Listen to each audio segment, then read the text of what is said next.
नमस्कार, मैं राजेश भारद्वाज आप सभी का क्लैट प्रेप के ऑनलाइन प्लेटफॉर्म पर हार्दिक स्वागत करता हूं। Hello everyone, welcome to CLAT prep. आज है 24 अप्रैल 2025 और जैसा कि आपको पता है हम डेली न्यूज एनालिसिस करते हैं, फैक्चुअल एनालिसिस करते हैं और उसके बाद 20 क्वेश्चंस की प्रैक्टिस भी करते हैं। तो चलिए उसी सीक्वेंस को कंटिन्यू करते हैं। आज कौन सा दिन है? तो आज है 24 अप्रैल। तो आज हमारा कौन सा इंपॉर्टेंट डे है तो समझना, आज हमारे एग्जाम के पॉइंट ऑफ व्यू से या मैं बात करूं हमारे पॉलिटी के पॉइंट ऑफ व्यू से, आज के डे को हम क्या सेलिब्रेट करते हैं। तो देखो, कहीं भी अगर आप जाओगे और आप चाहते हो कि वहां पर डेवलपमेंट हो, चाहे आप किसी ऑर्गेनाइजेशन की बात करो, चाहे आप किसी इंस्टीट्यूट की बात करो, चाहे आप किसी देश की बात करो, तो वहां पर होना क्या चाहिए? तो बेसिकली वहां पर जो पावर्स है उनका क्या होना चाहिए? डिसेंट्रलाइजेशन होना चाहिए। डिसेंट्रलाइजेशन ऑफ पावर का मतलब क्या होता है कि जो पावर है उसको, जैसे फॉर एग्जांपल समझना, मैंने कहा कि सेंटर, ठीक है, और मैंने कहा कि हमारे देश की बेसिक यूनिट क्या है? तो बेसिक यूनिट हमारा क्या होता है? गांव, यानी कि विलेज। तो विलेज लेवल पर गांवों के पास भी क्या होना चाहिए? पावर होनी चाहिए। तो जो पावर का डिसेंट्रलाइजेशन हुआ, उस डिसेंट्रलाइजेशन को आज क्या कहा जाता है? ग्राम पंचायत, ठीक है। और ये जो ग्राम पंचायत है बेसिकली ये कैसे लाई गई? तो सबसे पहले इसको इंट्रोड्यूस किया गया था एज लोकल सेल्फ गवर्नमेंट, कि जो लोकल गवर्नमेंट है उस या लोकल लेवल पर भी क्या होनी चाहिए? गवर्नमेंट होनी चाहिए। और this concept of local self government was introduced by Lord Ripon.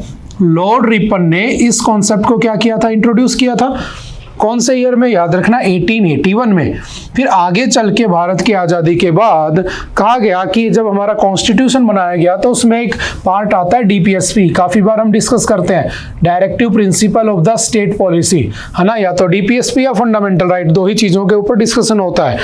तो इस डीपीएसपी का एक आर्टिकल बना दिया, आर्टिकल 40, जिसमें कह दिया कि हर स्टेट में क्या होनी चाहिए? ग्राम पंचायत होनी चाहिए। और मैंने हमेशा कहा है कि डीपीएसपी के आर्टिकल्स के अंदर क्या जो लिखी बातें होती हैं वो किसके लिए होते हैं? For the public welfare.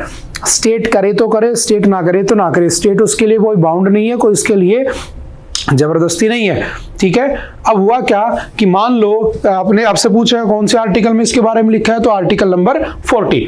कौन इसको लेकर आता है? तो लॉर्ड रिपन इसका फाउंडर कहा जाता है। फिर आगे चल के धीरे धीरे हम आजाद हो गए, हमने कॉन्स्टिट्यूशन बना लिया। फिर आगे चल के हमने क्या किया? 2 अक्टूबर 1959 को भारत में पहली क्या बना दी? ग्राम पंचायत।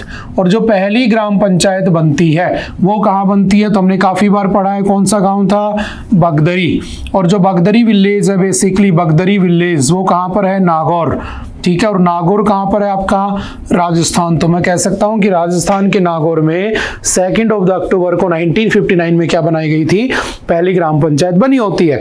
लेकिन अभी भी उस ग्राम पंचायत को कॉन्स्टिट्यूशनल स्टेटस नहीं मिला है, यानी कि कॉन्स्टिट्यूशनल बॉडी वो होती है जिसके बारे में कॉन्स्टिट्यूशन में लिखा है, आर्टिकल्स में मेंशन है, लेकिन उसको नहीं मिला होता है। तो ये अभी कॉन्स्टिट्यूशनल बॉडी नहीं है। तो होता क्या है कि जो पहली बार जब ये बनता है तो कौन से कमेटी की रिकमेंडेशन पे? तो याद रखना, Balwant Rai Mehta committee, on the recommendations of the Balwant Rai Mehta committee. ये कब बनी थी? 1957 में।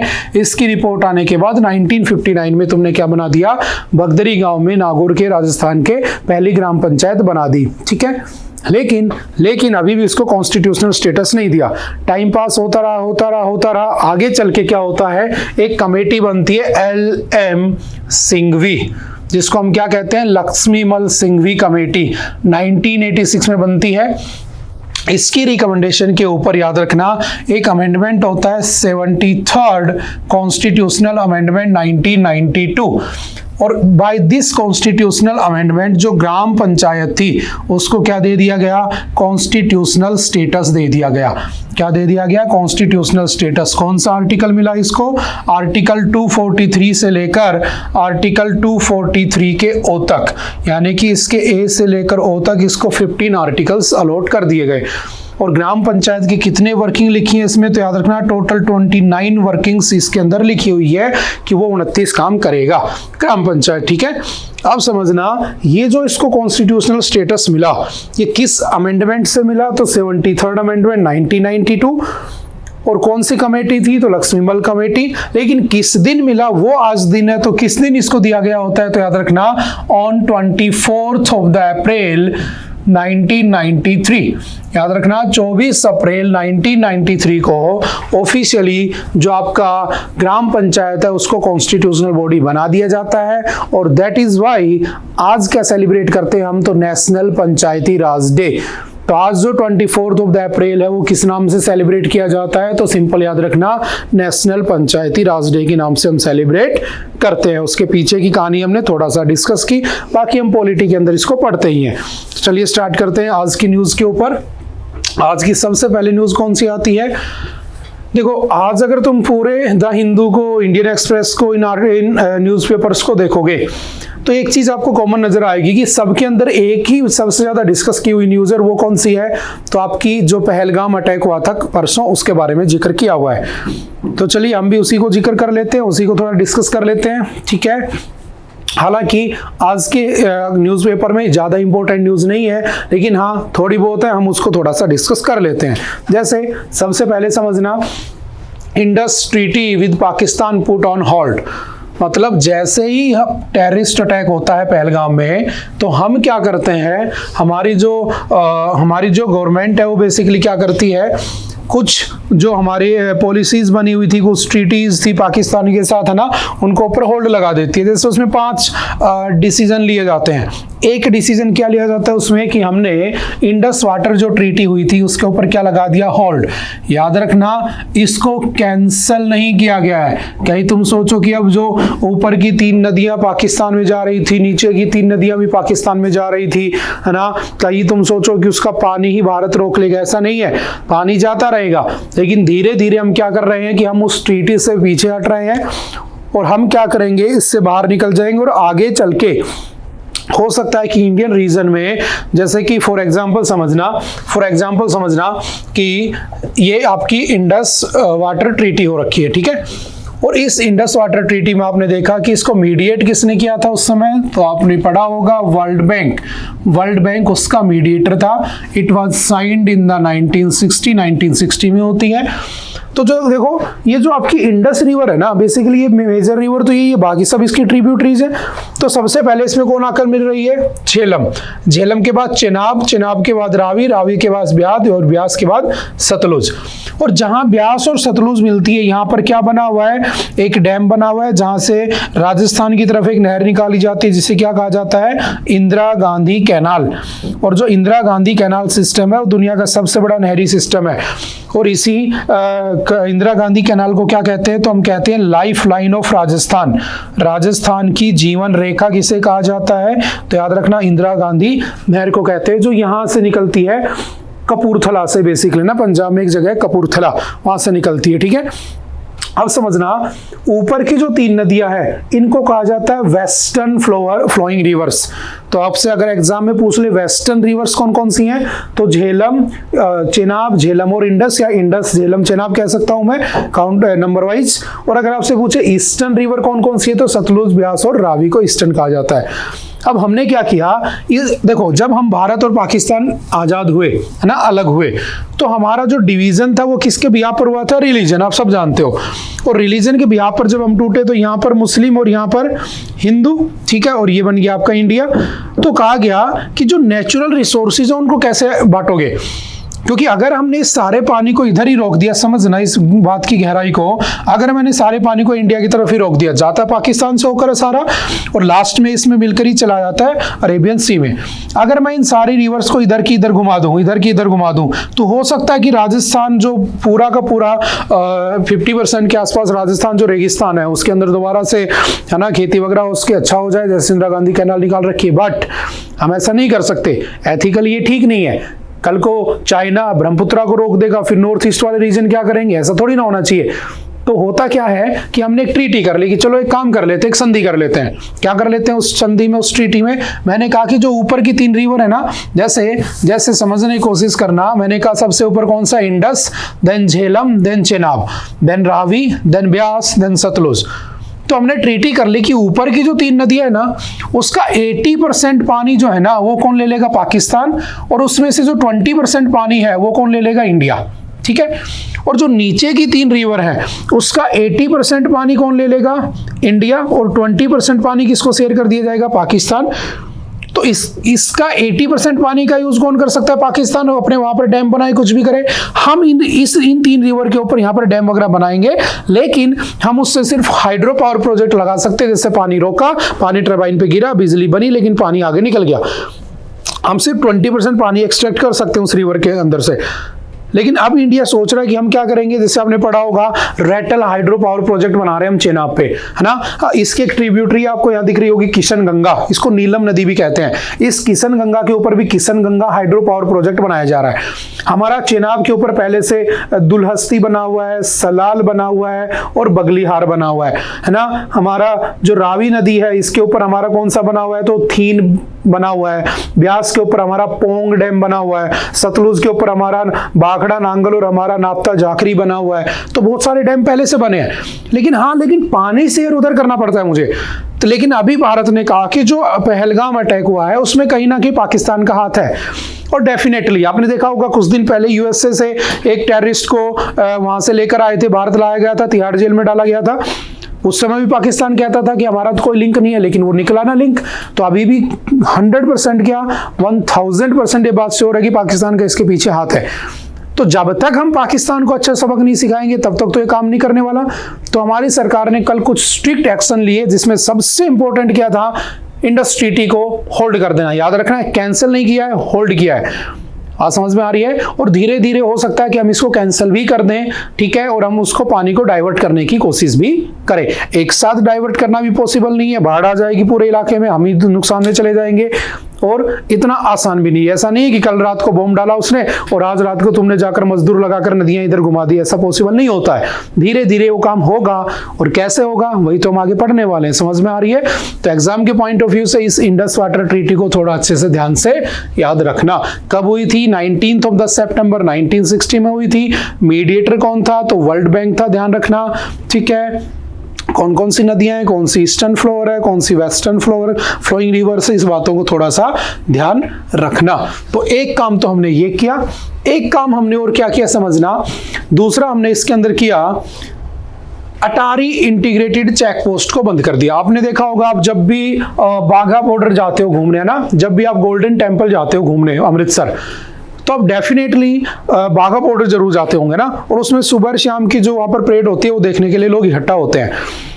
तो एक बेसिकली एक बॉर्डर बना हुआ है, उसके ऊपर दोनों की क्या होती है, एक्सरसाइज वगैरह होती रहती है, ठीक है। तो उसको भी हमने क्या कर दिया, बंद कर दिया है कि हमारी तरफ से कोई भाईचारा नहीं है। दूसरा हमने क्या किया, SAARC visa scheme for Pakistani stopped. देखो सार्क जो कंट्रीज है ना, सार्क कंट्रीज, उन्होंने क्या किया 1992 में सार्क वीजा स्कीम इंट्रोड्यूस की कि ऐसा क्या करें कि हम लोग जो आपस में हमारे बॉर्डर डिस्प्यूट रहते हैं उसके बावजूद हम एक दूसरे के पास आने की कोशिश करें, मतलब एक दूसरे से हमारे रिलेशंस अच्छे बने रहें, तो एक दूसरे के देशों में लोगों को घूमने जाने दिया जाए। तो 1992 में एक वीजा स्कीम लाई जाती है जिसका नाम है SAARC visa scheme SAARC visa scheme. और इस सार्क वीजा स्कीम को क्या कर दिया गया, अभी हमने क्या कर दिया, इसको हटा दिया है, ठीक है। जो कब आई थी 1992 में। आपने देखा होगा बहुत सारे जजेस, हायर कोर्ट के, पार्लियामेंट्री, ठीक है, senior officers, businessman, journalist, sportsman, ये सब होते हैं, ये सब जाते हैं, ठीक है। आपने देखा होगा कि वैसे भारत पाकिस्तान ने बैन लगा रखे हैं, लेकिन पाकिस्तान के बहुत सारे बड़े बड़े क्रिकेटर भारत आ जाते हैं, हमारे वहाँ चले जाते हैं। तो ये इस वीज़ा के थ्रू जाते हैं कि मान लो कि ऐसी कंडीशंस में भी हम क्या करें, एक दूसरे के साथ भाईचारा प्रमोट करें, इसलिए स्कीम को लाया गया। तो हमने इसको भी सस्पेंड कर दिया। और हमने क्या किया, उसके बाद हमने मिलिट्री एडवाइजर्स जो थे हमारे पाकिस्तान में, उनको वापस बुला लिया। पाकिस्तान के जो यहाँ पर थे उनको 1 मई का टाइम दिया कि तुम यहाँ से चले जाओ, ठीक है, 5-7 दिन का उन्हें टाइम दिया गया है। साथ में जो हमारा हाई कमीशन बना हुआ है उसकी स्ट्रेंथ को भी हमने 55 से कम करके 30 कर दी है। और हाई कमीशन क्या होते हैं, मैंने आपसे कई बार कहा है कि ऐसे देश जो कभी ब्रिटिश रूल के अंडर में आते थे, वहां पर जो हमारे ऐसे कंट्रीज को कॉमनवेल्थ नेशन कहते हैं, ठीक है। और कॉमनवेल्थ नेशंस में जो हमारा एम्बेसडर होता है उसे हाई कमिश्नर कहते हैं। और कॉमनवेल्थ नेशन की अदर जो दूसरी कंट्रीज है जो कभी ब्रिटिश रूल में नहीं रही, वहां पर जो एम्बेसी होती है वहां पर उसे क्या कहते हैं, एम्बेसडर। समझ में आ गई बात। तो वहां पर जैसे अमेरिका में हमारा एम्बेसडर होगा, लेकिन यहाँ पर कौन होगा, हाई कमिश्नर होगा। क्यों? क्योंकि पाकिस्तान भी कभी ब्रिटिश एरा के रूल में आता था, समझ गए। तो हमने हमारे हाई कमीशन की जो स्ट्रेंथ थी उसको भी 55 से 30 कर दी। तो ये कुछ हमने टिपिकल डिसीजंस लिए हैं, किसके बाद, पहलगाम अटैक के बात। और क्या किया तो समझना, मोदी जी जो थे वो सऊदी अरब गए हुए थे, वो अपनी बीच में फ्लाइट, अपनी यात्रा छोड़कर, डिनर छोड़कर वापस आए। अमित शाह जी वापस आए, एक हाई लेवल की मीटिंग बुलाई गई। और देखा जाए तो उन लोगों ने क्या किया था, उन लोगों ने धर्म पूछकर गोली मारी थी। आप सोच भी नहीं सकते हो कि यहाँ पर गन पॉइंट पर यहाँ रखकर माथे के ऊपर और गोली मार दी गई लोगों को, सिर्फ इसलिए कि उन लोगों को कलमा नहीं पढ़ना आता था। एक उसमें टूरिस्ट ऐसा भी था जो कलमा जानता था, उसने पढ़ा और उसको जिंदा छोड़ दिया उन्होंने।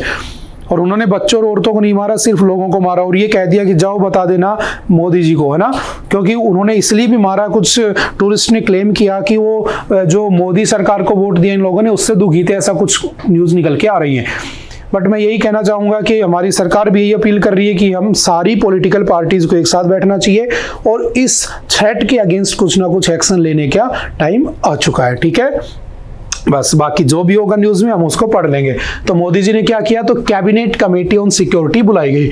अब कहोगे sir cabinet committee on security क्या होती है, बिल्कुल एग्जाम के लायक है। देखो, एक होती है पार्लियामेंट्री कमेटीज, आपने पढ़ा होगा देयर आर 24 पार्लियामेंट्री कमेटीज, शायद आपको थोड़ा बहुत याद होगा, पॉलिटी में हमने पढ़ा है। सबसे बड़ी कमेटी कौन सी थी, तो एस्टीमेट कमेटी, जिसमें 30 मेंबर होते थे, है ना। और सबसे छोटी कौन सी थी, तो लाइब्रेरी कमेटी, जिसमें सबसे कम 9 लोग होते थे, है ना। ये सारे के सारे लोकसभा से होते थे, ये 6 होते थे लोकसभा से और 3 होते थे राज्यसभा से, हमने पढ़ा है। तो there are 24 parliamentary committees. But कुछ कमेटीज ऐसी होती हैं जो पार्लियामेंट्री नहीं होती हैं, कॉन्स्टिट्यूशनल नहीं होती हैं, ठीक है, और उनसे बाहर वो क्राइटेरिया में बनी होती हैं, लेकिन वो जरूरी होती हैं किसी भी उसमें फील्ड में उसमें एक्शन लेने के लिए। जैसे समझना, there are total 8 cabinet committees, 8 cabinet committees हैं।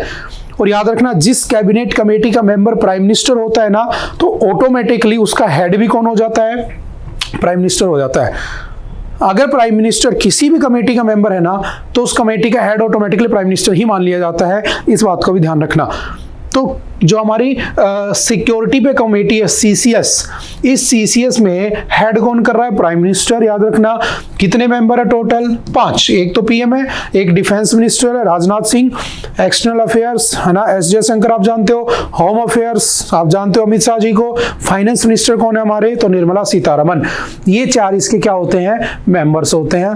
और उन सब की एक मीटिंग हुई है, तो ये भी थोड़ा सा ध्यान रखना। और टोटल कितनी कमेटीज है, 8। याद रखना, सबके नाम आपको पता होने चाहिए क्योंकि अब न्यूज में भी आ चुका है। Cabinet committee on economic affair, political affair, investment and growth, security. तो ये सिक्योरिटी वाली मीटिंग बुलाई गई है, ठीक है, क्योंकि देश की सॉवरेनिटी और उसकी सिक्योरिटी पे बात आ चुकी है। Next, cabinet committee on parliamentary affairs, employment and skill development, accommodation और कमेटी ऑफ द कैबिनेट, ठीक है। तो ऐसे 8 हैं। अभी कौन सी न्यूज में है, तो cabinet committee on the security CCS, ठीक है, इसकी मीटिंग चल रही है। अब जो भी होगा आगे, ठीक है, जैसे भी होगा हम उसको डेली न्यूज के हिसाब से पढ़ते रहेंगे। बाकी काम तो हमारी गवर्नमेंट का है, एकदम से भी रिटालिएट नहीं कर सकते हम लोग, लेकिन हम ज्यादा इंतजार भी नहीं कर सकते। तो हमें उम्मीद है कि हमारी सरकार बहुत जल्द इसका बदला भी लेगी। चलते हैं next. End of the life vehicles to be denied fuel in capital from July 1st। देखो, आपने पढ़ा होगा कि नेक्स्ट ईयर से 2026 से जो आपकी दिल्ली सरकार है उसने ये बात अनाउंस कर दी है कि 2026 से कोई भी अगर आप 2 व्हीलर लेते हो ना, तो सिर्फ आपके पास ईवी होना चाहिए, ई व्हीकल। अगर आपने पेट्रोल वाली कोई भी बाइक ले ली है, स्कूटर ले लिया है, तो वो अलाउ नहीं किया जाएगा, तो आपको वो लेना ही नहीं है। और जो एक्सपायर हो चुके, जो 15 साल पुराने व्हीकल्स हैं, उनको अब क्या किया जाएगा, 1 जुलाई से फ्यूल यानी कि पेट्रोल भी नहीं दिया जाएगा।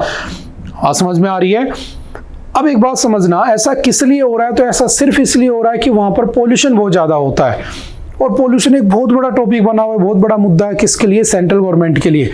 दिल्ली के अंदर सबसे बड़ी समस्या क्या है, पोल्यूशन। चाहे वो वाटर पोल्यूशन यमुना की बात कर लो, चाहे वो एयर पोल्यूशन आपके उसकी बात कर लो, एयर क्वालिटी की जो इंडेक्स आता है, ठीक है।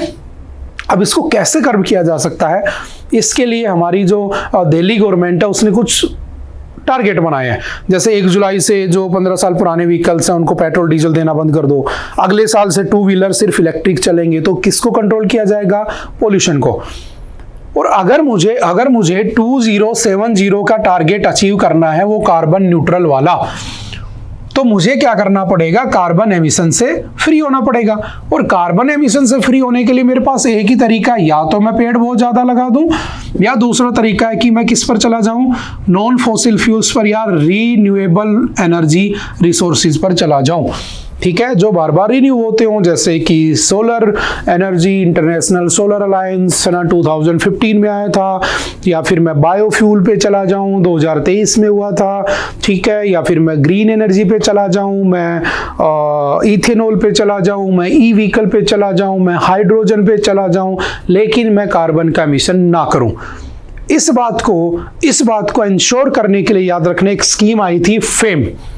और जो फेम स्कीम थी वो इनिशियली लॉन्च होती है 2015 में, और 2015 में जब वो स्कीम आती है फेम, तो उसका पर्पज क्या था कि मार्केट में सिर्फ हाइब्रिड या इलेक्ट्रिक व्हीकल्स ही ज्यादा होने चाहिए। ठीक है, फिर उसका सेकंड वर्जन आता है फेम 2, याद रखना, इट वाज लॉन्च्ड इन 2019। और फेम 2 क्या करती है? It expanded upon the first phase, providing incentives for a wider range of EVs including E 2 wheeler, 3 wheeler, 4 wheeler and e buses. It also included incentives for the EV public charging stations. जगह जगह public charging station बनाए गए। किस बात को promote किया गया? तो याद रखना, ई व्हीकल्स को प्रमोट करने की बात की गई। आप मुझे कमेंट करके बताना what is the full form of the fame. Faster adoption, आगे फुल फॉर्म आप बताओगे। ठीक है, ये स्कीम उस समय लॉन्च की जाती है। चलते हैं नेक्स्ट, तो एनवायरमेंट के पॉइंट ऑफ व्यू से इसको पढ़ लेंगे। अगला कौन सा है? Responding to the terror attack on Pahalgam. ठीक है, सारे के सारे आर्टिकल्स हर न्यूज़पेपर में पहलगाम के ऊपर लिखे हुए हैं। तो चलिए को डिस्कस कर लेते हैं। वही सब बातें की गई हैं कि इस टेरर अटैक को कैसे रेस्पॉन्ड किया जाए, और कैसे रेस्पॉन्ड किया जाए आप बताइए। कैसे रेस्पॉन्ड किया जाए? क्या न्यूक्लियर बॉम्ब छोड़ दिया जाए? नहीं, ऐसा नहीं हो सकता, लेकिन कुछ ऐसा करना चाहिए कि पाकिस्तान की दोबारा से हिम्मत ना हो कि भारत की तरफ ऐसी हरकत करने के बारे में सोचे, या उन टेररिस्ट जो ऑर्गेनाइजेशंस हैं, लश्कर ए तैयबा है, ठीक है, जैसे मोहम्मद है, जो भी हैं, उनकी दोबारा से भारत की तरफ ऐसी हरकत करने की हिम्मत भी ना हो। और इसके लिए हमें थोड़ा टाइम भी लगेगा, लेकिन हाँ, कुछ ऐसा ही होना चाहिए। जैसे हमने पहली न्यूज़ पढ़ी थी, इंडस वाटर ट्रीटी को फ्रीज करना सबसे राइट डिसीजन था, क्योंकि जब वहाँ के रिसोर्सेज सफ़र करेंगे, वहाँ के हाइड्रो पावर प्रोजेक्ट सफ़र करेंगे, जब वहाँ के जो सरकार है वो सफ़र करेगी, तो तब जाकर वो क्या करेगी? हमारे साथ ऐसी हरकतें करना बंद कर देगी। बात समझ में आ रही है? और आप देखोगे इवन हर देश ने इसको क्रिटिसाइज किया है। हालांकि कनाडा की तरफ से इसके ऊपर कुछ भी नहीं आया है, क्योंकि कनाडा प्रो खालिस्तानी है। आप जानते हो, मैं कई बार पढ़ा चुका हूँ, वो खालिस्तान का सपोर्ट करता है, तो भारत का वो पहले से ही सपोर्ट नहीं करता आया है। तो अभी तक कनाडा के अलावा, ठीक है, कनाडा के जो वो है, क्या बोलते हैं उसको, अपोजिशन लीडर, उन्होंने भी इवन इसको क्रिटिसाइज किया कि ऐसा नहीं होना चाहिए था। ठीक है, लेकिन पूरी दुनिया, इवन चाइना ने भी इसके ऊपर अपना शोक व्यक्त किया है, लेकिन किसी बाकी जो कनाडा जैसे देश उन्होंने नहीं किया है। तो हमें क्या रिस्पॉन्ड करना चाहिए? क्या दोबारा से एक स्ट्राइक होनी चाहिए? वो सब अब सरकार के ऊपर डिपेंड करता है। ठीक है, हम जस्ट इसको पढ़कर छोड़ सकते हैं। The imperative now is deterrence not in the abstract but as a policy. अब ऐसा नहीं होना चाहिए कि एक बार कर दिया खत्म, नहीं, सर्जिकल स्ट्राइक जैसा नहीं, कुछ ऐसा होना चाहिए कि जो एक पॉलिसी बन जाए कि ऐसा तुमने किया तो ऐसा हम कर देंगे। बात समझ में आ रही है?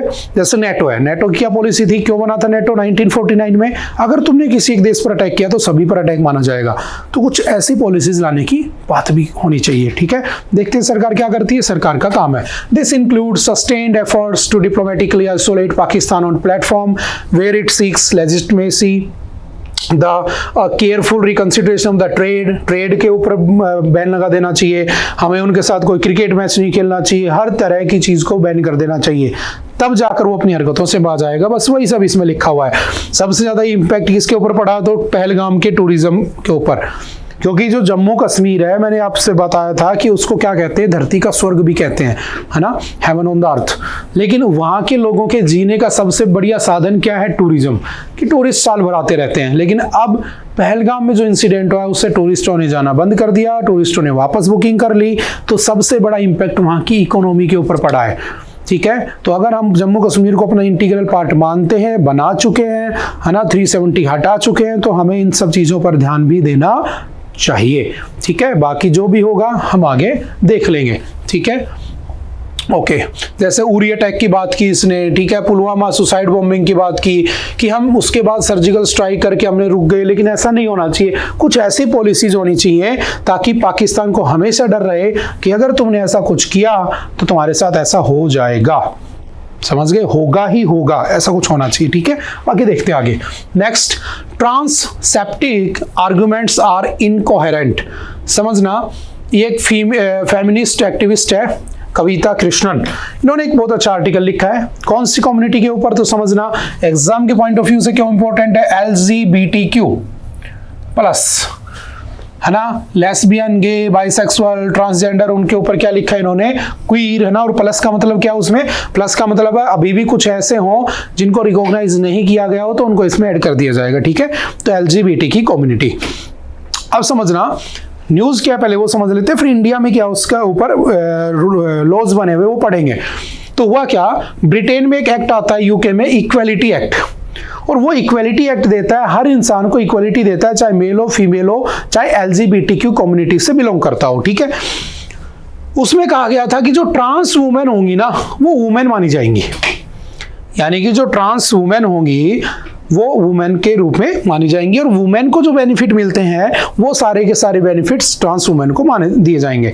लेकिन अभी क्या हुआ, जो यूके है उस यूके ने क्या किया, अभी एक बिल पास किया और कहा कि जो ट्रांस वुमेन है ना उनको एज ए वुमेन कंसिडर नहीं किया जाएगा, तो उनको जो वुमेन वाले राइट दिए गए थे ना वो हटा दिए गए हैं।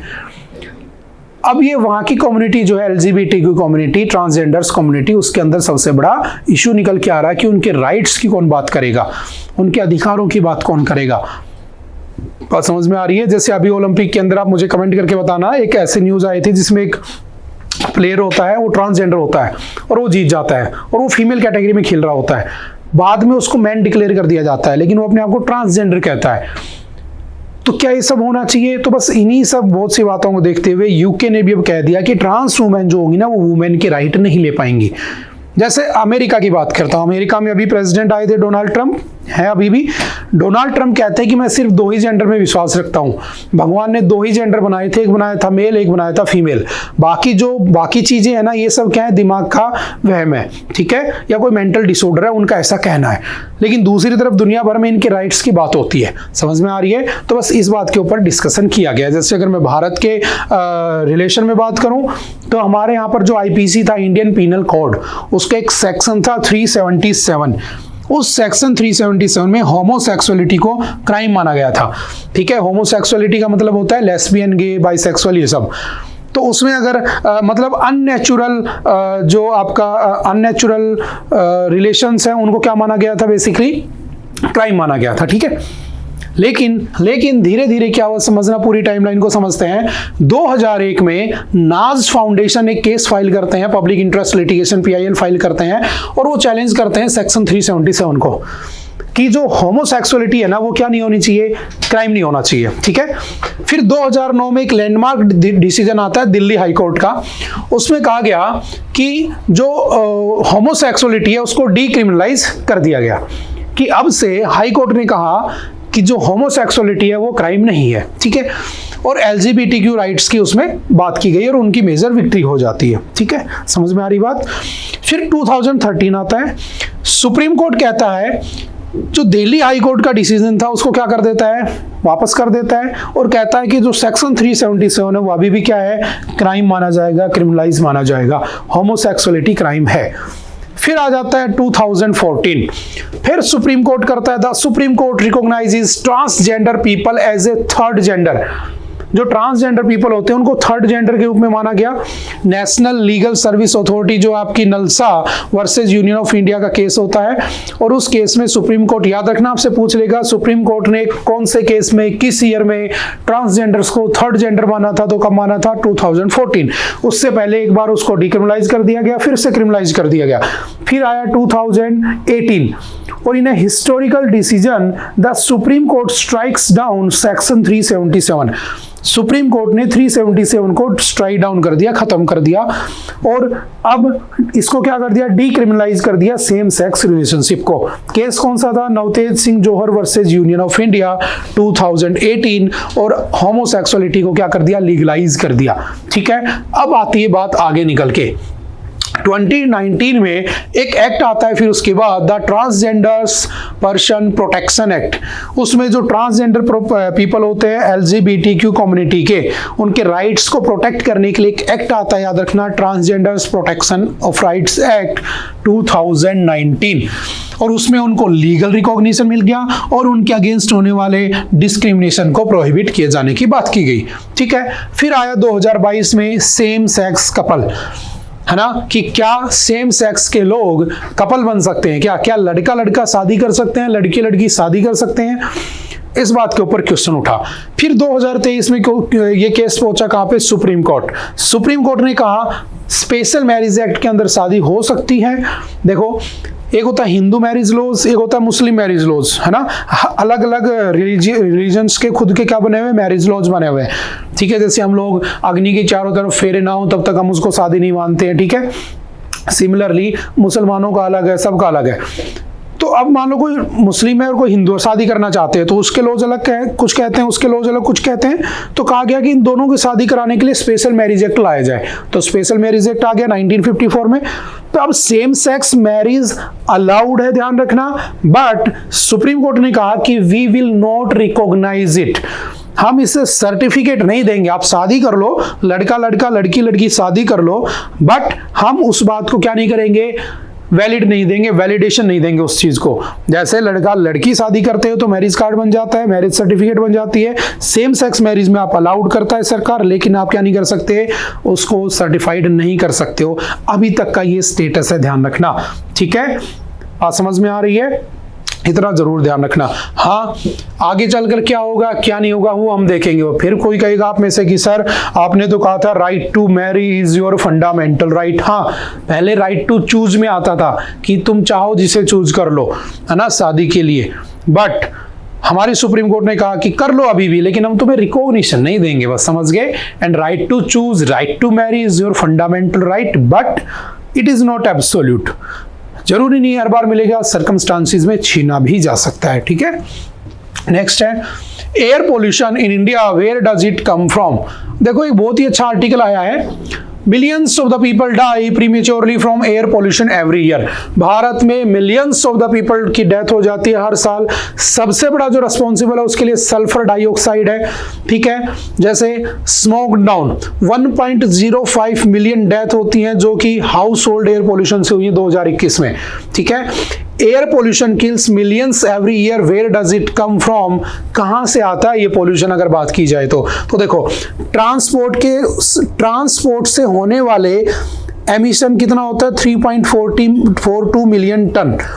एनर्जी से इतना, इंडस्ट्री से इतना, एग्रीकल्चर से इतना, बिल्डिंग से इतना, वेस्ट से इतना, ये सब एक डाटा बना हुआ है। ठीक है, तो सब नहीं रटना है। सबसे ज्यादा जो एमिशन होता है सल्फर डाइऑक्साइड का, वो कहां से होता है? एनर्जी सेक्टर से। और एनर्जी सेक्टर कौन सा है? जैसे आपने कोयले से बिजली बनाई है ना, कोल बर्निंग, वहां से सल्फर डाइऑक्साइड बनता है और जो हमारे लंग्स में जाकर इन्फेक्ट करता है और उसके बाद हो जाती है डेथ, जब भी इन्फेक्शन फैल जाता है। समझ में आ रही है?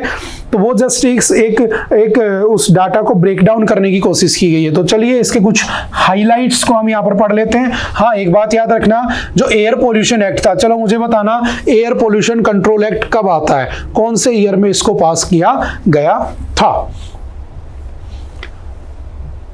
सल्फर डाइऑक्साइड जो होता है वो मेन पोल्यूटेंट होता है किसके लिए, एसिड रेन के लिए भी, ठीक है। उससे भी बहुत सारे लोगों की डेथ हो जाती है, किसी को कोई बीमारी हो जाती है, किसी को कुछ हो जाती है। कोल बर्निंग सबसे बड़ा सोर्स है सल्फर डाइऑक्साइड का।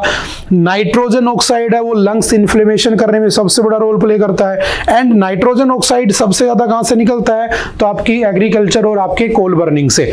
फिर एक रिस्पॉन्सिबल जो इसके लिए है वो है मीथेन, और मीथेन ग्रीन हाउस गैस भी है, ध्यान रखना। और इसका सबसे बड़ा सोर्स कौन सा है, एग्रीकल्चर। एग्रीकल्चर से आता है, लेकिन हम एग्रीकल्चर को बंद तो नहीं कर सकते, लेकिन ना उसके बेटर सोर्सेज की तरफ जा सकते हैं ताकि उसको अच्छे से परफॉर्म किया जा सके, ताकि इसका प्रोडक्शन कम से कम हो सके। अमोनिया, अमोनिया NH3, हर साल लगभग 3,85,000 डेथ होती है अमोनिया से। तो ये जो पोल्यूटेंट्स आ रहे हैं इनको कैसे कंट्रोल किया जाए, उसके ऊपर जस्ट ये आर्टिकल लिखा हुआ है। तो मैं बार बार कहता हूँ, एयर क्वालिटी इंडेक्स हो गया AQI, ठीक है। दिल्ली का जो मैटर था ना, सेंट्रल का जो आपका पोल्यूशन कंट्रोल बोर्ड है, NCR जो है, ठीक है, दिल्ली के जो मैटर आते रहते थे उन सबको एक साथ हम पढ़ लेंगे, ठीक है। काफी बार पढ़ते भी रहते हैं तो बार बार न्यूज में आता रहता है, ठीक है। चलते नेक्स्ट, इस आर्टिकल को पढ़ लेना जरूर एक बार।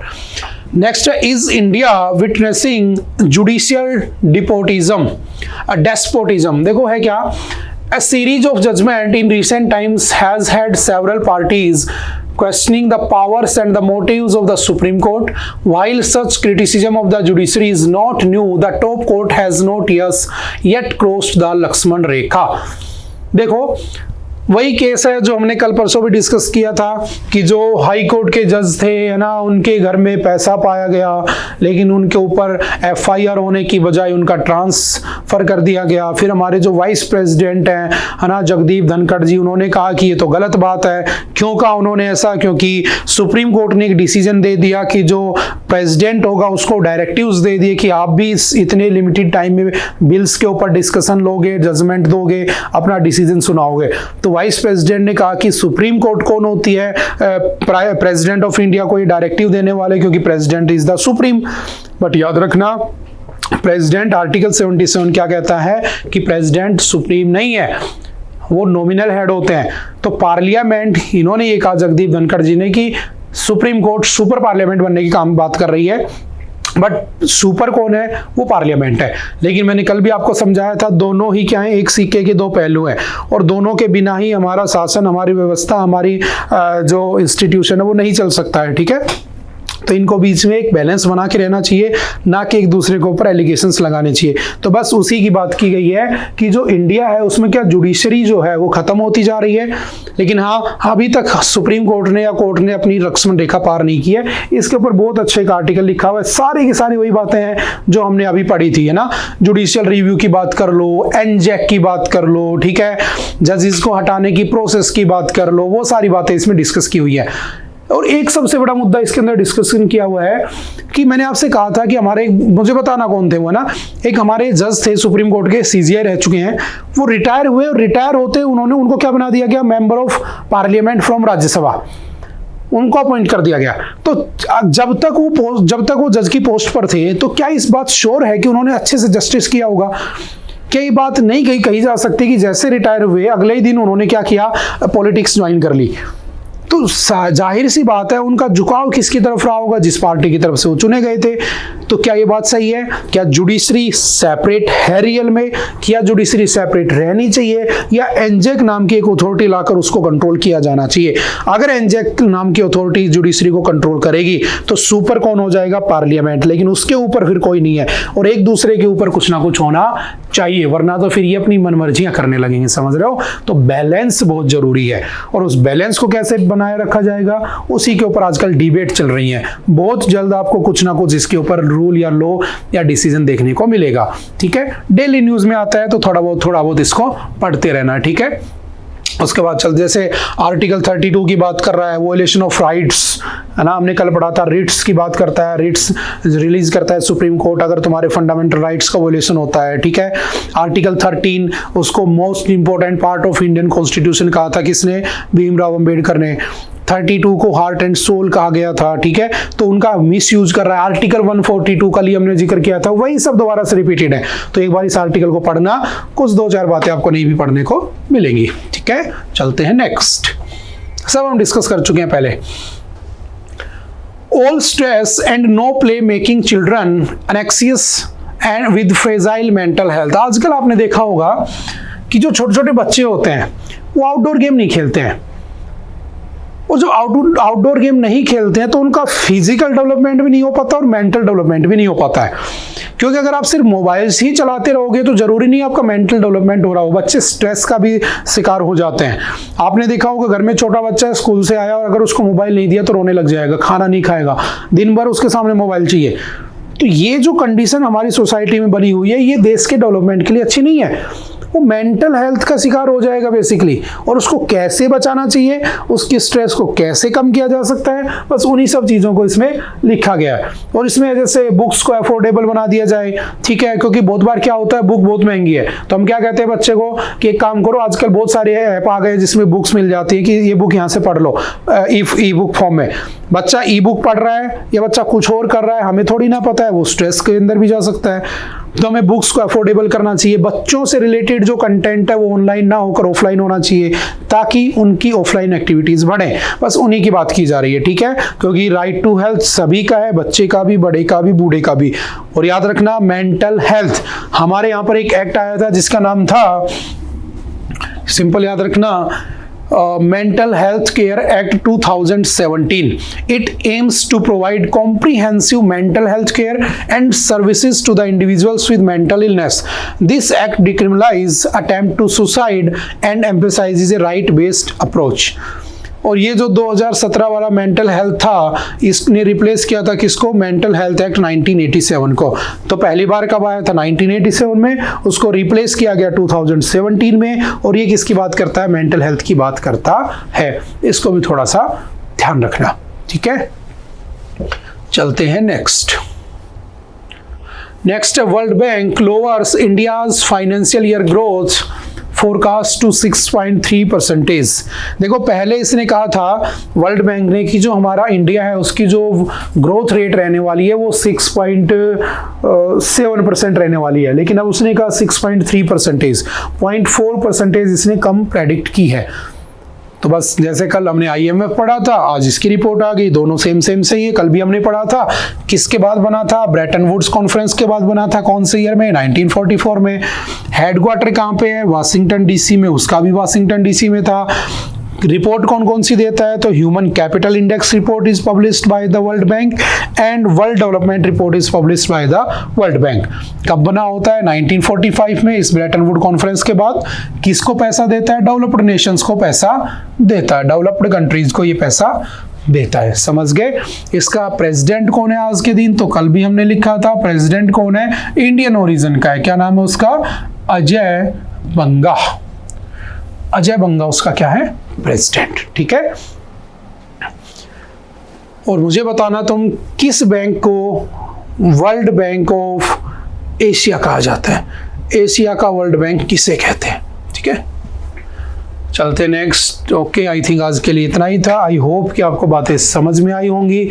फिर भी अगर कोई डाउट रहता है तो आप आकर पूछ सकते हो, एनी टाइम मिल सकते हो। Okay, bye bye, thank you, मिलते दोबारा से next time. Have a nice day.